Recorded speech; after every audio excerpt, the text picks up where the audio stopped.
இறை இயேசுவில் பிரியமுள்ள மாதா தொலைக்காட்சியின் அனைத்து நிகழ்ச்சிகளையும் ஆவலோடு பார்த்து கொண்டிருக்கிற அன்பு நேயர்கள் அனைவருக்கும் இனிய இரவு வணக்கம். இன்று நாம் தவக்காலத்தின் புனித வாரத்தில் புனித செவ்வாயில் இருக்கிறோம். இன்றைய நாளிலே மாதா தொலைக்காட்சியின் வளர்ச்சித்துறை பொது மேலாளர் அருள் பணி பவுலா ஜெயக்குமார் அவர்கள் நம்மோடு இணைந்திருக்கிறார். Father, praise the Lord. Praise the Lord. புனித வாரத்தில் 2வது நாள் புனித செவ்வாய். இந்த நாள் நமக்கு சொல்லக்கூடிய செய்தி என்ன ஃபாதர்? குறிப்பாக இந்த நாளில் நற்செய்தி வாசகம் யூதாஸ் இயேசுவை காட்டி கொடுத்தது, அதை குறித்த சிந்தனைகள் நிறைய வரும். நமக்கும் கடவுளுக்கும் இடையான அந்த உறவில் சில நேரத்தில் நான் எப்படி நடந்து கொள்கிறேன் அப்படிலாம் நம்ம சிந்தித்து பார்க்க, குறிப்பாக யூதாஸோட மனநிலையோடு சிந்தித்து பார்க்க திருச்சபை நமக்கு அழைப்பு விடுக்கிறது. யூதாஸ் அப்படின்னாலே காட்டி கொடுத்தார், காட்டி கொடுத்தவர் அப்படின்னு தான் நம்ம பேசுகிறோம். அதுதான் உண்மையும். ஆனால் நாம் நம்முடைய அன்றாட வாழ்விலே நம்முடைய செயல்களால் இயேசுவை காட்டி கொடுத்து கொண்டு தான் இருக்கிறோம்.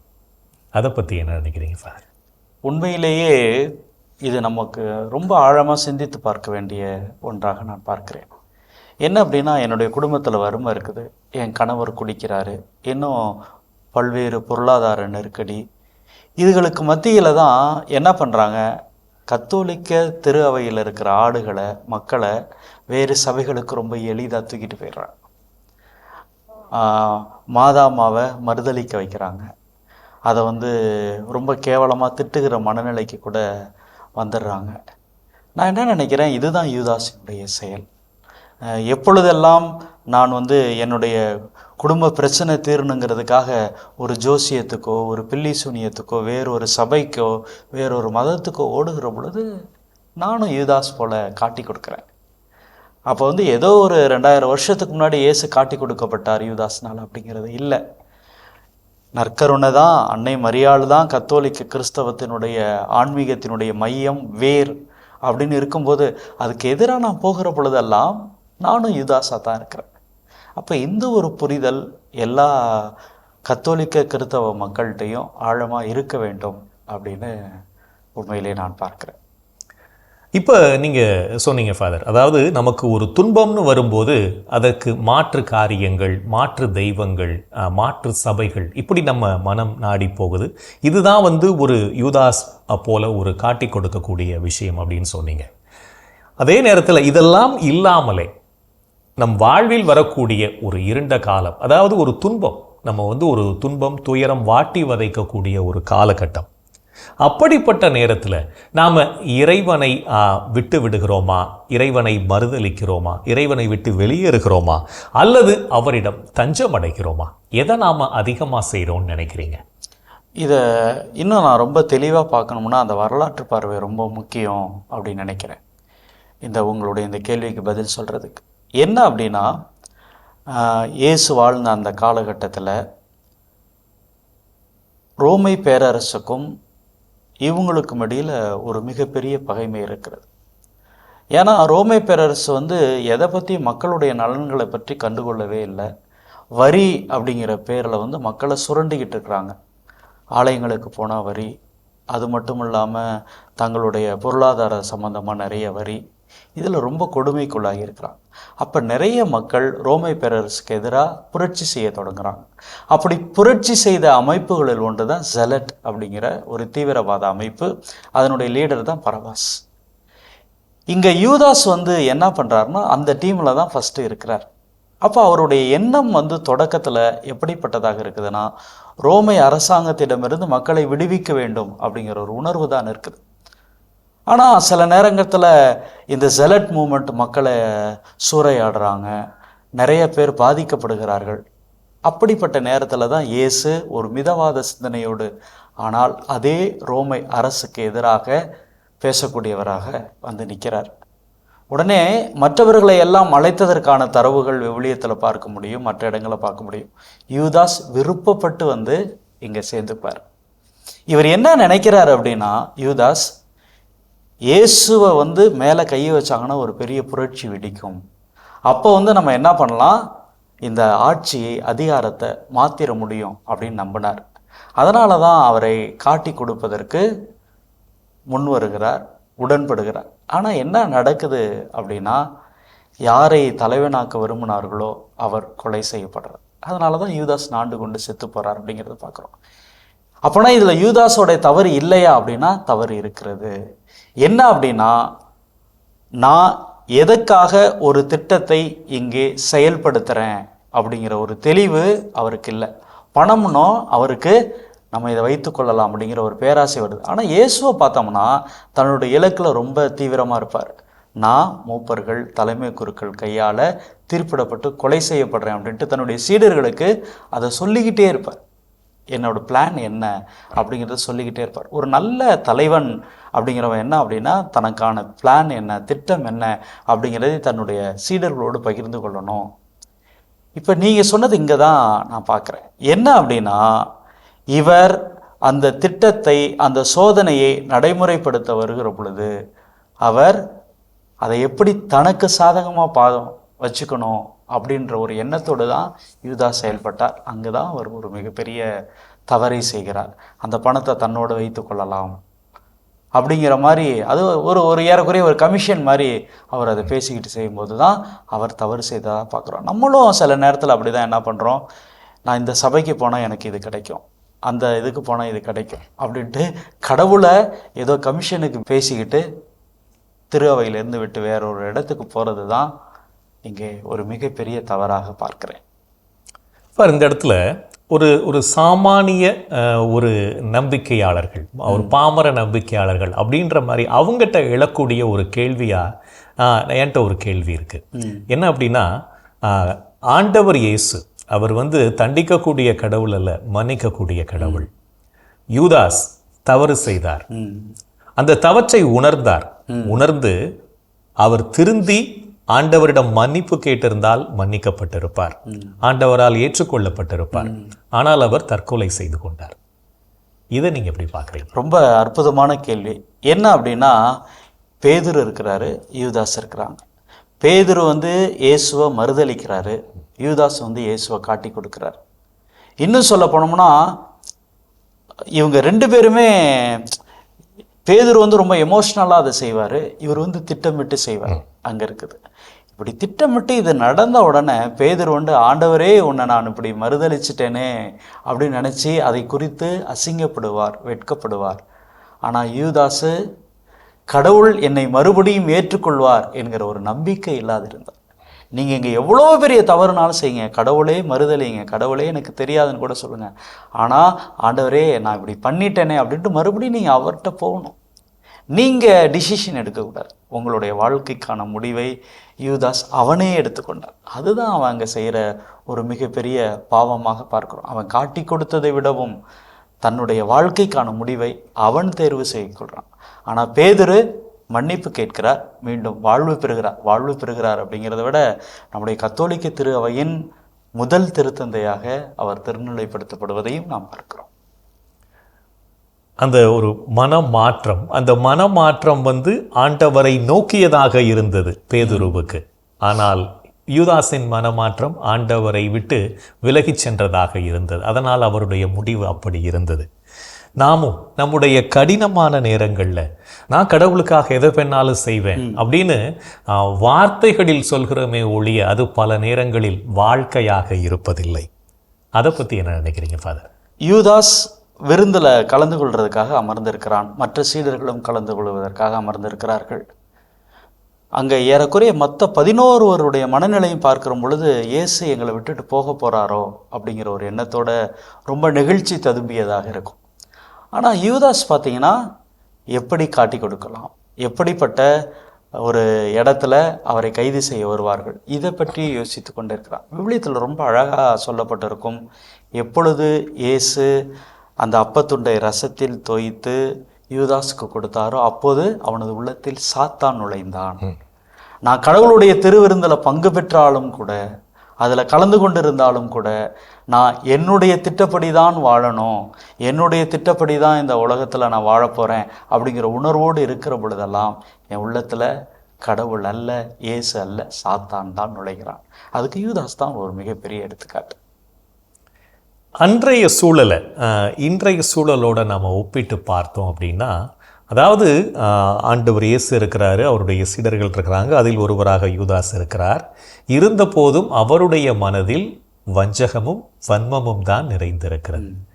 இன்றைய சூழலில் இந்த முகம் தெரியாதவர்களுடைய மனநிலை எப்படி இருக்கின்றது அப்படின்றத கூட இந்த சமூக வலைதளங்கள் நமக்கு வெளிப்படுத்திடுது. அவங்களுடைய அந்த வஞ்சகத்தையும் வன்மத்தையும் நாம் சமூக வலைதளங்களில் பார்க்குறோம். இதிலிருந்து நாம் மாற்றம் பெறுவது எப்படின்னு நினைக்கிறீங்க? இன்றைக்கி எனக்கு ஒரு நபரை பிடிக்கலை அப்படின்னா, நான் இணையத்தில் அவரை எவ்வளோ கேவலப்படுத்த முடியுமோ அதை ரொம்ப எளிதாக கேவலப்படுத்திடுறேன். அவருக்கு எதிராக பயங்கரமான தவறான செய்திகளை நான் பரப்புரை செய்ய தொடங்கி விடுக்கிறேன். இது என்ன அப்படின்னா, இதுவும் ஏறக்குறைய ஒரு யூதாஸினுடைய செயல்தான்.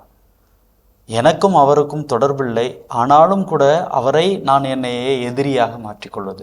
குறிப்பாக ஒரு அரசியல்வாதியாக இருக்கலாம், இல்லை ஒரு இனத்தினுடைய தலைவராக இருக்கலாம், ஒரு குறிப்பிட்ட பொறுப்பை சுமந்து கொண்டு இருக்கிறவராக இருக்கலாம். அப்போ என்னன்னா, எப்பொழுதெல்லாம் நான் மற்றவர் மீது பழி சுமத்துறேனோ, மற்றவரை காட்டி கொடுக்குறேனோ, மற்றவருடைய தவறுகளை பெருசாக தூக்கி பிடிக்கிறேனோ, அது எல்லாமே யூதாஸினுடைய செயல்களாகத்தான் இருக்கிறது. அன்று மட்டுமல்ல, இன்றும் அந்த குற்றம் சாட்டுகிற, குற்றம் சுமத்துகிற, தேவையற்ற விமர்சனங்களை முன்வைக்கிற பழக்கம் மனிதர்களிடம் தொடர்ந்து கொண்டே தான் இருக்கிறது. அதற்கு நாமும் விதிவிலக்கல்ல. குறிப்பாக இந்த மாதிரியான காரியங்களை சமூக வலைதளங்களில் பார்க்கும்போது சார் எனக்கு ஒன்று தான் ஞாபகம் வரும். ஆண்டவர் இயேசு கிறிஸ்து உங்களில் குற்றமற்றவர் முதல் கல்லை எரியட்டும் அப்படின்னு சொன்னதுக்கப்புறம் யாருமே எரியலை. அப்போ நானும் தீர்ப்பிடேன், கடவுளே ஒருத்தரை தீர்ப்பிடவில்லை என்ற போது மனிதர்களாகிய நாம் தீர்ப்பிடுவது எந்த அளவுக்கு நியாயம் என்ற சிந்தனையோடு இந்த நிகழ்வை நிறைவு செய்யலாம் ஃபாதர். நன்றி. நன்றி.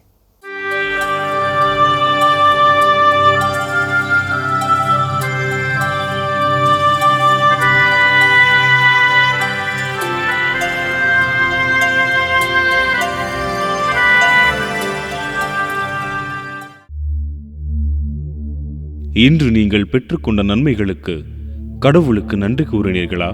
தந்தையாம் கடவுளுக்கு நன்றி செலுத்துங்கள். அவர் இறை மக்களுக்கான ஒளிமயமான உரிமை பேற்றில் பங்கு பெற உங்களை தகுதியுள்ளவர்களாக்கியுள்ளார். இன்று நீங்கள் ஆண்டவருக்கு ஏற்புடைய செயல்களை செய்தீர்களா? நீங்கள் அனைத்திலும் ஆண்டவருக்கு உகந்தவற்றை செய்து அவருக்கு ஏற்புடையவர்களாய் நடந்து கொள்ள வேண்டும். இன்று நீங்கள் உங்கள் அருகில் உள்ளோரின் தேவைகளுக்காக இறைவனிடம் பரிந்து பேசினீர்களா? அனைவருக்காகவும் மன்றாடுங்கள், இறைவனிடம் வேண்டுங்கள், பரிந்து பேசுங்கள், நன்றி செலுத்துங்கள். இன்று நீங்கள் உங்களுக்கு ஏற்பட்ட பிரச்சனைகளுக்கு மற்றவரை குறை கூறினீர்களா? நாம் இன்று இப்படி இருப்பதற்கு நாமே பொறுப்பு. இனி எப்படி இருக்க வேண்டும் என்று விரும்புகிறோமோ அப்படி நம்மை செய்து கொள்வதற்கான ஆற்றலும் நம்மிடமே உள்ளது. இன்று நீங்கள் நீதிக்காக போராடிய நேர்மையாளரை குற்றவாளி என தீர்ப்பளித்து செயல்பட்டீர்களா? நேர்மையானவரை குற்றவாளி என தீர்ப்பளித்து கொலை செய்தீர்கள். ஆனால் அவர் உங்களை எதிர்த்து நிற்கவில்லை.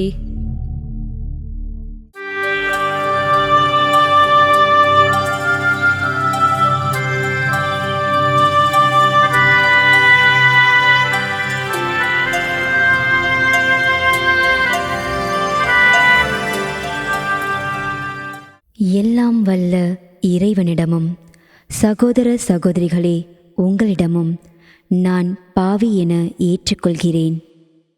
ஏனெனில் என் சிந்தனையாலும் சொல்லாலும் செயலாலும் கடமையில் தவறியதாலும் பாவங்கள் பல செய்தேன். என் பாவமே, என் பாவமே, என் பெரும் பாவமே. ஆகையால் எப்போதும் கன்னியான புனித மரியாவையும் வானதூதர் புனிதர் அனைவரையும் சகோதர சகோதரிகளே உங்களையும் நம் இறைவனாகிய ஆண்டவரிடம் எனக்காக வேண்டிக்கொள்ள மன்றாடுகிறேன். ஆமேன்.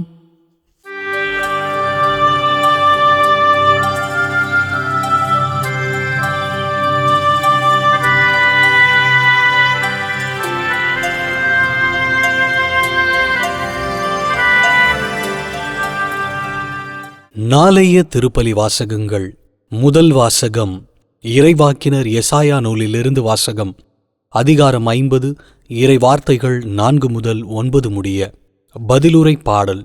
திருப்பாடல் 69, இறை வார்த்தைகள் 7 முதல் 9, 20 முதல் 21, 30 மற்றும் 32 முதல் 33 முடிய. மத்தேயு எழுதிய தூய நற்செய்தியிலிருந்து வாசகம். அதிகாரம் 26, இறை வார்த்தைகள் 14 முதல் 25 முடிய. அக்காலத்தில் 12 ஒருவனாகிய யூதாஸ் இஸ்காரியோத்து தலைமை குருவிடம் வந்து, இயேசுவை உங்களுக்கு நான் காட்டிக் கொடுத்தால் எனக்கென்ன தருவீர்கள் என்று கேட்டான். அவர்களும் 30 வெள்ளிக்காசுகளை எண்ணி அவனுக்கு கொடுத்தார்கள். அது முதல் அவன் அவரை காட்டிக் கொடுப்பதற்கு வாய்ப்பு தேடிக் கொண்டிருந்தான். புலிப்பற்ற அப்ப விழாவின் முதல் நாளில் சீடர்கள் இயேசுவை அணுகி வந்து, நீர் பாஸ்கா விருந்துண்ண நாங்கள் எங்கே ஏற்பாடு செய்ய வேண்டும் என விரும்புகிறீர் என்று கேட்டார்கள். இயேசு அவர்களிடம், நீங்கள் புறப்பட்டு நகருக்குள் சென்று இன்னாரிடம் போய், எனது நேரம் நெருங்கி வந்துவிட்டது, என் சீடர்களோடு வீட்டில் பாஸ்கா கொண்டாடப் போகிறேன் என போதகர் கூறுகிறார் எனச் சொல்லுங்கள் என்றார். இயேசு தங்களுக்கு பணித்தபடியே சீடர்கள் செயல்பட்டு பாஸ்கா விருந்துக்கு ஏற்பாடு செய்தார்கள்.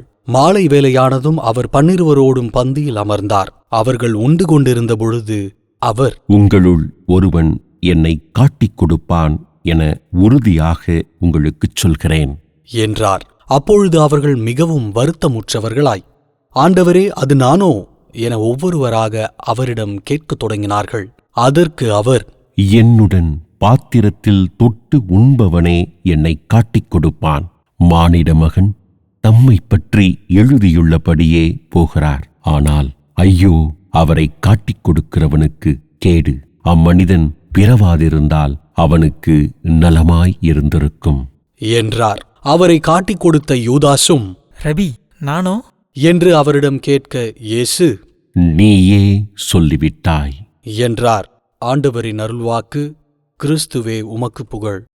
ஆண்டவரே, உம் கையில் என் உயிரை ஒப்படைக்கின்றே. ஆண்டவரே, உம் கையில் என் உயிரை ஒப்படைக்கின்றே. உண்மையின் ஆண்டவராகிய கடவுளே, எம்மை மீட்டவர் நீரே. ஆண்டவரே, உம் கையில் என் உயிரை ஒப்படைக்கின்றே. தந்தைக்கும் மகனுக்கும் தூய ஆவியார்க்கும் மாட்சி உண்டாவதாக. ஆண்டவரே, உம் கையில் என் உயிரை ஒப்படைக்கின்றே.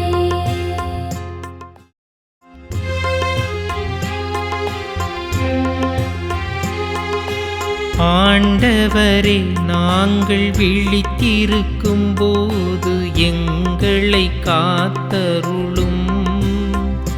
நாங்கள் தூங்கும் போது எங்களை பாதுகாத்தருளும். இதனால் கிறிஸ்துவோடு விழித்திருந்து அவரோடு அமைதியில் இளைப்பாறுவோம். அவரோடு அமைதியில் இளைப்பாறுவோம். ஆண்டவரே, உமது சொற்படி உம் அடியான் என்னை இப்போது அமைதியுடன் போகச் செய்கிறேன்.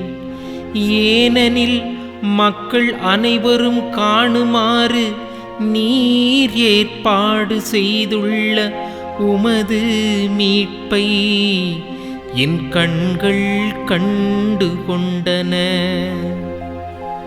இம்மீட்பே பிற இனத்தாருக்கு வெளிப்பாடு அருளும் ஒளி.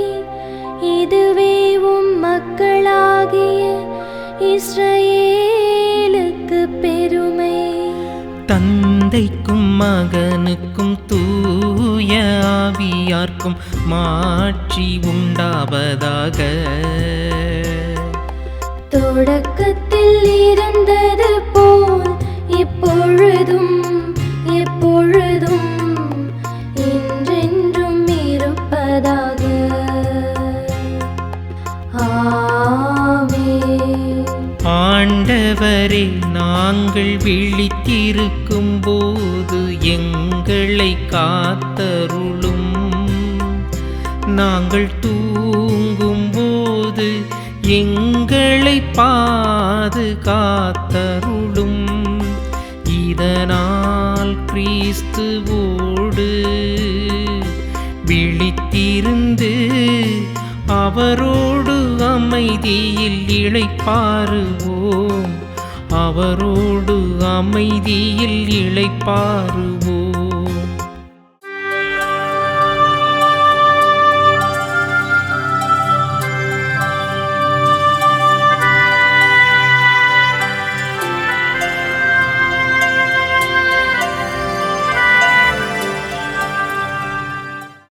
ஏப்ரல் 1. புனித கியூ. பிரான்ஸ் நாட்டிலுள்ள வாலன்ஸ் நகரில் வாழ்ந்த இராணுவ அதிகாரியான ஒடிலோ என்பவருக்கு கிபி 1053 பிறந்தார் கியூ. தன்னை கடவுளுக்கு அர்ப்பணித்து ஆண்டவரின் பணிகளைச் செய்ய விரும்பிய கியூ குருத்துவ பயிற்சி பெற்று வாலன்ஸ் மறைமாவட்ட பேராலயத்தில் குருவாக அருட்பொழிவு பெற்றார். அருட்குருவாக ஆண்டவரின் பணிகளை செம்மையோடு செய்த கியூ தன் 27வது வயதில் பிரான்ஸ் நாட்டின் கிரெனோபில் மறைமாவட்ட ஆயராக பொறுப்பேற்றார். கடவுளின் இரக்கத்தினை தன் அன்பு பணியின் வழியாக வெளிப்படுத்திய ஆயர் கியூ தன் மறைமாவட்டத்தில் வழக்கில் இருந்த பாவ மன்னிப்பிற்கு பணம் பெறும் முறையினை அகற்றினார். 2 ஆண்டுகள் தன் ஆயர் பணியினை திறம்படச் செய்த கியூ ஆயர் பொறுப்பினை துறந்து அவர்னொயில் இருந்த ஆசீர்வாதப்பர் துறவு மடத்தில் சேர்ந்தார். திருத்தந்தை 7ஆம் கிரகோரியாரின் அழைப்பின் பேரில் மீண்டும் கிரெனோபில் மறைமாவட்ட ஆயராக பொறுப்பேற்ற இவர் ஏழை மக்கள் பசியாற்ற ஆலய பொருட்களையும் ஆயருக்குரிய தன் மோதிரத்தையும் விற்று உதவிகள் செய்தார். 52 ஆண்டுகள் ஆயராக இறைபணிகளைச் செய்த கியூ 40 ஆண்டுகள் தலைவலி மற்றும் வயிற்று வலியினால் அவதிக்குட்பட்டு கிபி 1132 ஏப்ரல் மாதம் 1 நாள் விண்ணகமடைந்தார். ஏழை மக்களில் இறைவனைக் கண்ட ஆயர் கியூவினை திருத்தந்தை 2ஆம் இன்னோசென்ட் புனிதராக உயர்த்தினார். புனித கியூவின் திருவிழாவினை கொண்டாடுகின்ற நாம் ஏழை மக்களுக்கு உதவிகள் செய்து அவர்களின் துன்பம் நீங்குவதற்காக ஜெபிப்போம்.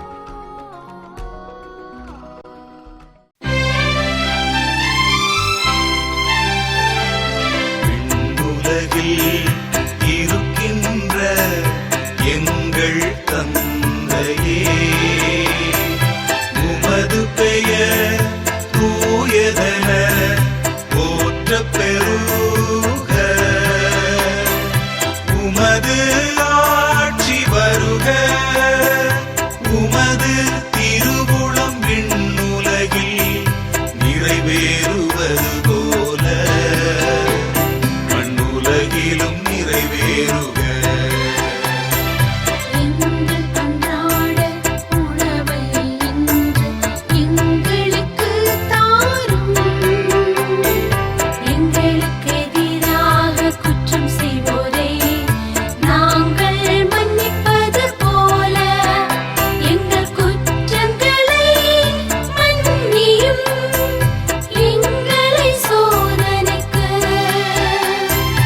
உட்படுத்தாதேயும்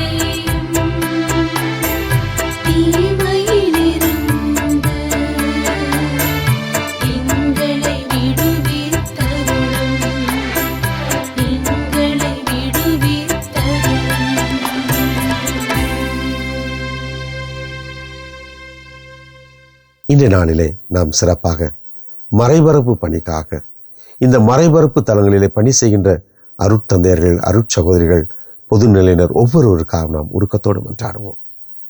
எங்கள் அன்பே உருவான இயேசு ஆண்டவரே, உலகெங்கும் சென்று படைப்பிற்கெல்லாம் நற்செய்தி அறிவியுங்கள் என்று சொன்னீரே.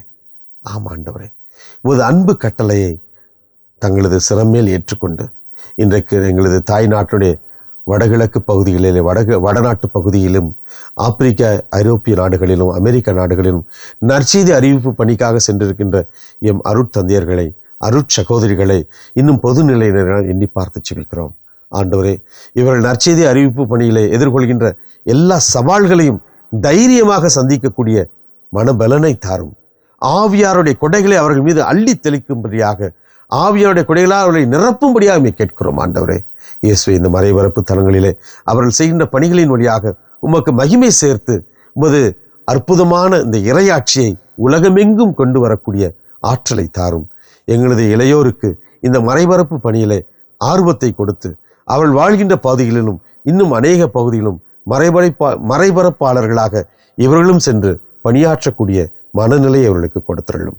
எங்கள் அன்பு தாயே, ஆரோக்கிய அன்னையே, மறைபரப்பாளர்களுக்காக, மறைபரப்பு பணிக்காக பரிந்து பேசுங்கள் அம்மா. இந்த ஜபங்களெல்லாம் எங்கள் ஆண்டவராகிய இயேசுவே மது வல்லமையான திருநாமத்தின் வழியாக உம்மை கெஞ்சி மன்றாடுகிறோம். ஆமென். என்றும் வாழும் உயிருள்ள இறைவன், தந்தை, மகன், தூய ஆவியார் நாம் அனைவரையும் நிறைவாக ஆசீர்வதிப்பாராக. ஆமென். இன்றைய நிகழ்விலே மாதா தொலைக்காட்சியின் வளர்ச்சித்துறை பொது மேலாளர் அருள்பணி பவுலா ஜெயக்குமார் அவர்கள் நம்மோடு இணைந்து இன்றைய புனித செவ்வாய் சிந்தனைகளை நம்மோடு பகிர்ந்து கொண்டார். மீண்டும் நாளை சந்திக்கலாம். இயேசுவுக்கு புகழ், இயேசுவுக்கு நன்றி. மரியே வாழ்க.